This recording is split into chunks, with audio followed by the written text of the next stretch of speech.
Bonjour, bonjour, c'est Diane. Comme convenu, je reviens aujourd'hui vers vous pour vous montrer les résultats de la détection, bien entendu, de mon pic de LH.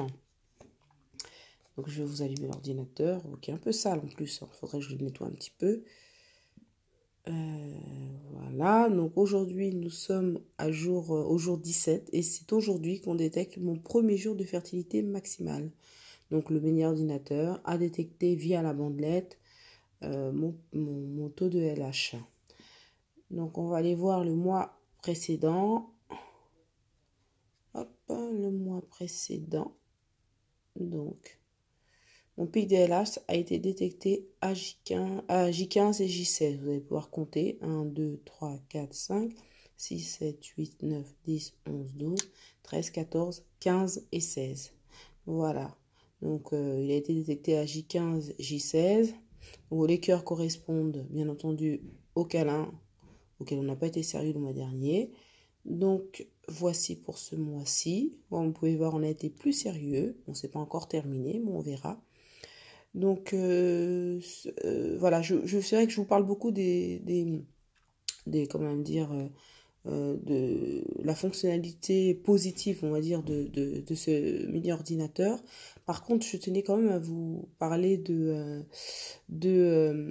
comment dire, je trouve que c'est quand même un petit inconvénient. C'est le fait que, vous savez, moi, en plus, je vous avais parlé des signes que je ressentais avant la détection de mon pic DLH. Donc, je vous avais parlé de la douleur au niveau de la fosse iliaque droite ou gauche. Je vous avais parlé également des petits boutons qui apparaissent. Mais il y a aussi deux signes auxquels je n'avais pas fait attention les deux fois précédentes.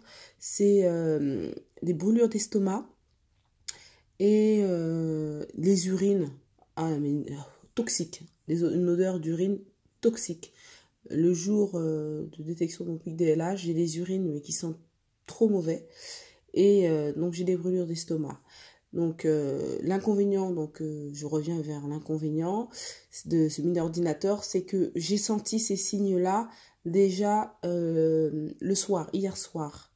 Mais comme ma plage horaire est entre 5h et 11h, je n'ai pas pu faire de test parce que vous êtes obligé de respecter ce créneau horaire et c'est un test par jour. Donc voilà, c'est le seul inconvénient.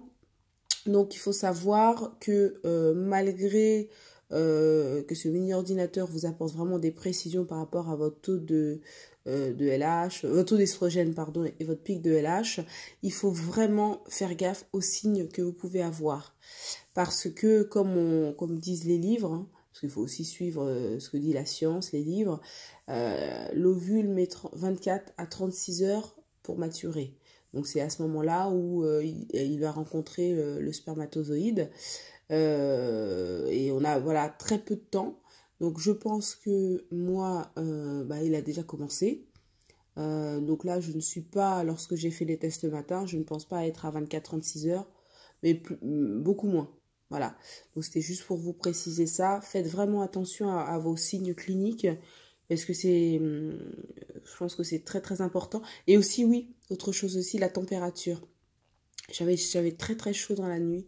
Également, c'est un signe aussi qui ne trompe pas. J'avais très très chaud. Donc voilà, donc vraiment faites attention aux signes cliniques. Le premier mois d'essai, vraiment essayez de noter déjà les petites choses que vous ressentez.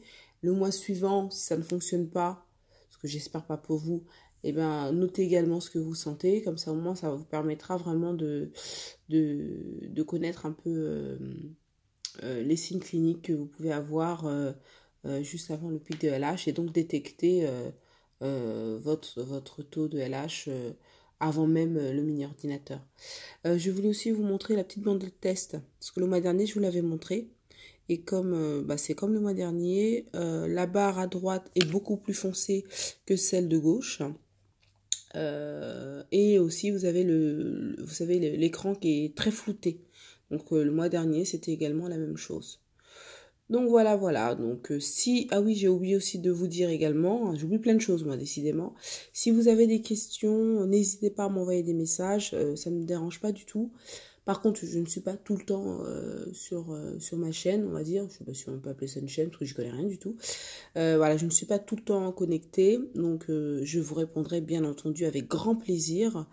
Mais voilà, n'hésitez pas à m'envoyer des messages si vous en avez envie, si vous en avez besoin, si vous avez des questions auxquelles je pourrais répondre. Voilà, donc j'espère que vous avez passé de bonnes fêtes. Moi, ça a été super avec les enfants, mon ami et la famille hein, en général. Donc j'espère que vous avez été gâtés et que vous avez passé surtout de bons moments en cette période triste hein, de Covid. Donc voilà. Donc je vous souhaite une très très bonne journée, un bon week-end.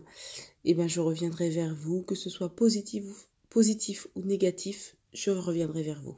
Allez, bonne journée, bon week-end, au revoir.